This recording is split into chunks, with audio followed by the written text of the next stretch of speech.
राजा राव एक Indian American writer, essayist, novelist, short story writer हैं जिनका लाइफ स्पैन 1908 से 2006 तक था। इन्होंने फ्रेंच लैंग्वेज और लिटरेचर पढ़ा और इन्होंने जो फर्स्ट स्टोरी पब्लिश कराई थी अपनी, वह फ्रेंच और इंग्लिश लैंग्वेज में लिखी गई थी। इनके जीवन की एक बहुत ही बड़ी घटना है, इनकी माताजी जो जब ये सिर्फ 4 वर्ष के ही थे तभी उनका देहांत हो गया था और इस घटना का इन पर बहुत गहरा प्रभाव पड़ा। इन और यह प्रभाव हम इनके वर्क्स में आसानी से देख सकते हैं। इनके वर्क्स में या तो हम ऑर्फनहुड देखते हैं या फिर माँ की कमी, लैक ऑफ मदर देखते हैं। 1939 में इन्होंने चेंजिंग इंडिया एक जर्नल है उसमें को एडिट किया इकबाल सिंह के साथ, जिसमें मॉडर्न इंडिया थॉट्स थे राम मोहन राय से लेकर जवाहरलाल नेहरू तक। एंड 1942 में इन्होंने क्विट इंडिया मूवमेंट में पार्टिसिपेट किया। 1943-44 में इन्होंने को एडिट किया journal from Bombay called Tomorrow with Ahmed Ali. इनके जो बेस्ट वर्क्स हैं वो हम पढ़ रहे हैं। इनका जो फर्स्ट एंड बेस्ट नोवेल है वह है कांथापुरा, जो कि 1929 में लिखा गया बट यह 1938 में पब्लिश हुआ। कांथापुरा एक देहाती गांव की स्टोरी है और इस स्टोरी को नरेट करती है एक ओल्ड वुमेन जिसका नाम है अचक्का, और जो यह स्टोरी है वह सतलज पुराना फॉर्म में नरेट की गई है। सतलज पुराना क्या है? सतलज पुराना एक स्टोरी टेलिंग वे है, फॉर्म है जिसमें कोई ब्रेक नहीं लिया जाता, मीन्स इसमें कोई भी चैप्टर नहीं है इस नोवेल में।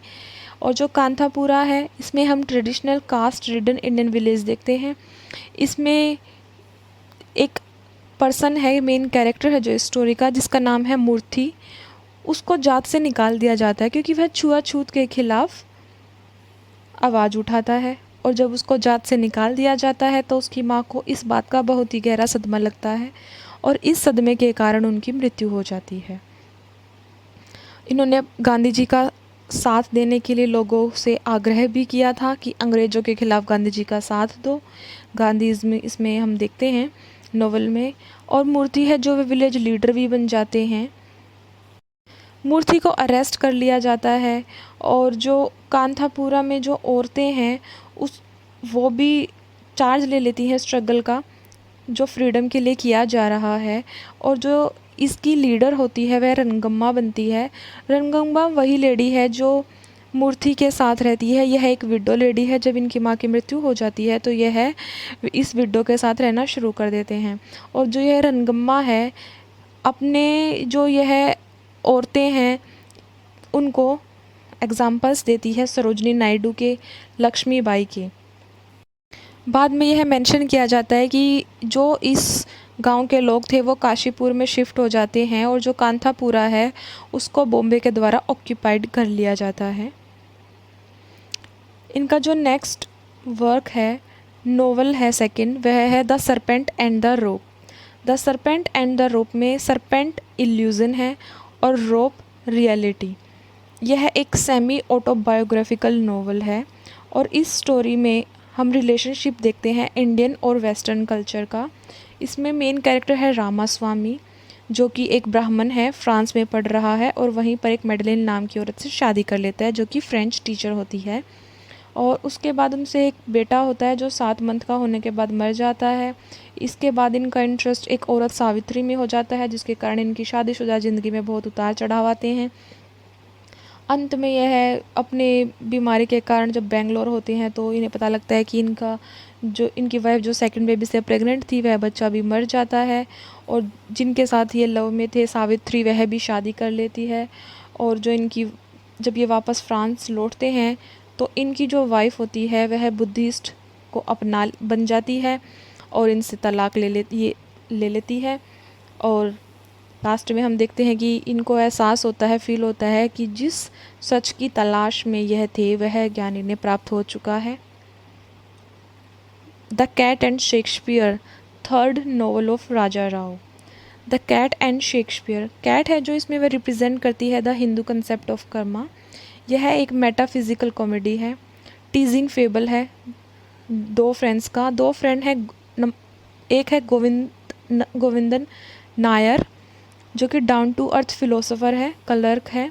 और दूसरे हैं रामकृष्ण पाई, जो कि नरेटर हैं स्टोरी के, और ये दोनों मेजर कैरेक्टर्स होने के साथ साथ फ्रेंड्स भी हैं इस नॉवल में। और जो कैट है वह रिप्रेजेंट करती है हिंदू कंसेप्ट को।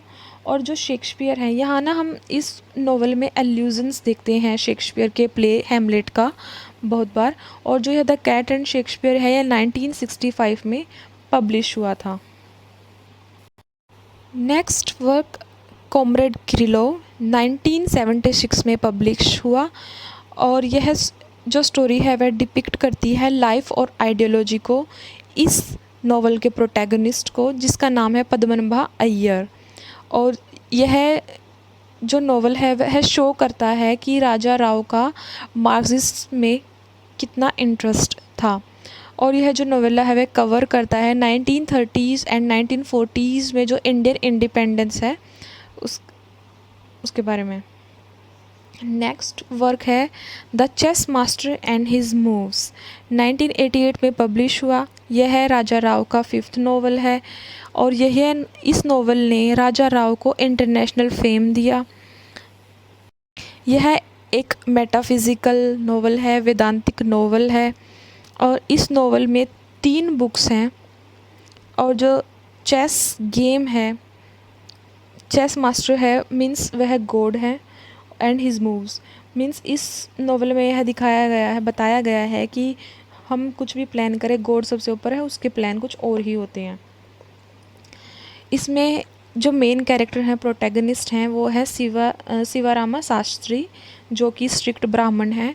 और इस नॉवल में उनके 4 लेडीज़ से रिलेशनशिप रहते हैं, सुजैन, मिरेल, जयलक्ष्मी एंड उमा। जो फर्स्ट 2 है सुजैन एंड मिरेल, उनसे इनके सेक्सुअल और इमोशनल रिलेशन रहता है, बट जयलक्ष्मी से इनका स्पिरिचुअल रिलेशन होता है, लाइक राधा एंड कृष्ण।